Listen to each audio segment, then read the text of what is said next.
56 ইঞ্চি ছাতি আজকে মনে হয় 6 ইঞ্চিও আর নেই।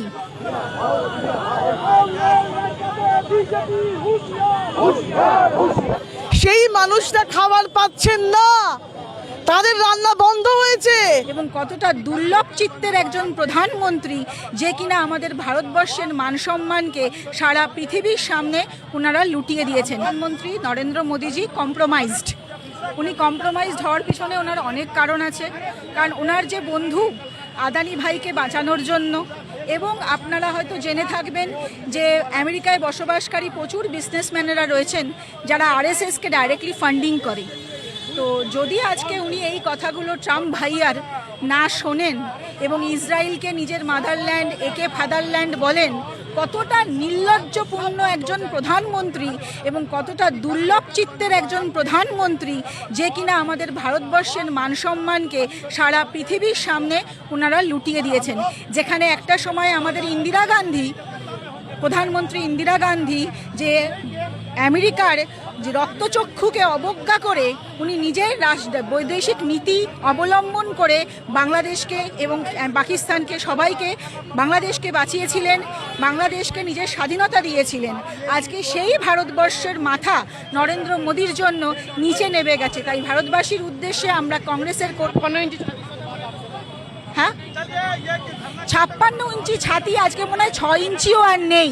কারণ উনি যে ধরনের নীতি নিচ্ছেন, উনি যে ধরনের দিকে ভারতবাসীকে ঠেলে দিচ্ছেন, আজকে প্রত্যেকটা সময় দেখবেন সাধারণ ভারতবাসী লাইনে দাঁড়িয়ে, নোটবন্দিতে লাইনে দাঁড়িয়ে, গ্যাস নেই লাইনে দাঁড়িয়ে, আজকে অটোরিকশাওয়ালারা গ্যাস পাচ্ছেন না লাইনে দাঁড়িয়ে, সমস্ত কিছুর ক্ষেত্রে লাইনে দাঁড়িয়ে, সমস্ত কিছুর জন্য সাধারণ মানুষ সাফার করছেন, নরেন্দ্র মোদী সাফার করছেন। তাই সাধারণ মানুষকে বুঝতে হবে যে সময় এসে গেছে, আর নরেন্দ্র মোদী সরকার, অমিত শাহ চলবে না। আপনারা এসআইআর নিয়েও দেখতে পেয়েছেন কি ধরনের হেনস্থা হচ্ছে আমরা পশ্চিমবঙ্গের মানুষেরা। তাই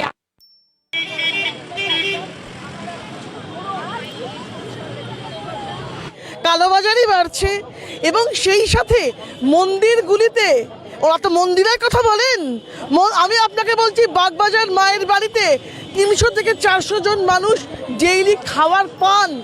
সেই মানুষরা খাবার পাচ্ছেন না, তাদের রান্না বন্ধ হয়েছে, ছোট ছোট রেস্টুরেন্টগুলো বন্ধ হয়ে যাচ্ছে, চায়ের দোকানগুলো, উনি চাওয়ালা বলতেন নিজেকে, চায়ের দোকান বন্ধ হয়ে যাচ্ছে। তার প্রতিবাদ দেখুন, মূর্খদের কথা কখনো নাচতেও নেই, কখনো গুরুত্বও দিতে নেই। মূর্খরা খালি পেটেই মরবে, আর মোদি ওদের পাশেও থাকবেন না। মোদি থাকবেন শুধু যাদের নাম ওই কি একটা ফাইলে আছে, যাদের জন্য আমেরিকার উনি আপোষ করে ফেলছে আমেরিকার সঙ্গে, সেই সুটবুটদের সঙ্গে ছাড়া মোদি কারোর সঙ্গে। দেখুন, ভারতবর্ষের মানুষ আজকে হাঁপিয়ে গেছে। আপনি বুঝেন তো হাঁপানোটা কি হয়? যখন দেখুন জলের মধ্যে যখন আমরা সাঁতার কাটি, সাঁতার কাটতে গিয়ে যখন ক্লান্ত অনুভব করি তখন হাঁপিয়ে যায়, শ্বাস ফুলে যায়। তো 2014 থেকে নিয়ে আজকে 2026 অবধি নরেন্দ্র মোদীর সরকারে মানুষ থেকে ভুক্তভোগী হয়ে হাঁপিয়ে গিয়েছে, শ্বাস ফুলে গিয়েছে, মানুষ পরিত্রাণ চাইছে। বলে না, পরিত্রাণায় সাধু নামা, বলে কি না, কি দুষ্কৃতদেরকে ধ্বংস করো। তো মানুষ এখন পরিত্রাণ চাইছে কার থেকে?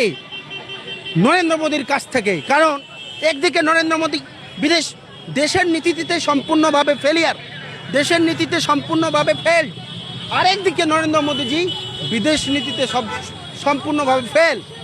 আজকে যে মোদী ভক্তরা নরেন্দ্র মোদীকে নিয়ে আসতে চাইতো তারাও হাঁপিয়ে গিয়েছে, বলছে মোদীজি আর মত आइए, मोदी जी आप अगर आएंगे तो देश खत्म हो जाएगा।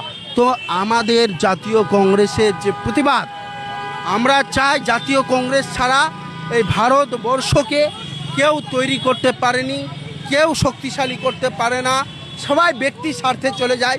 জাতীয় কংগ্রেসই একমাত্র দল যে ভারতবর্ষের মানুষের জন্য লড়াই করে, ভারতবর্ষের আদর্শের জন্য লড়াই করে। এই কারণে আমরা চাইছি যে নরেন্দ্র মোদীজি সারেন্ডার করুক।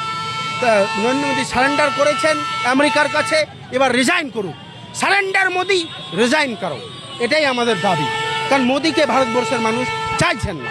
মোদি বলছে ইসরায়েল ফাদারল্যান্ড, ইন্ডিয়া মাদার। এরকম মূর্খ, এটা মোদির ফাদারল্যান্ড হতে পারে, ভারতবর্ষের মানুষের ফাদারল্যান্ড নয়।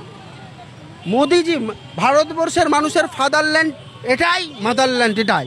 ভারতবর্ষের আমাদের দেশের মাটি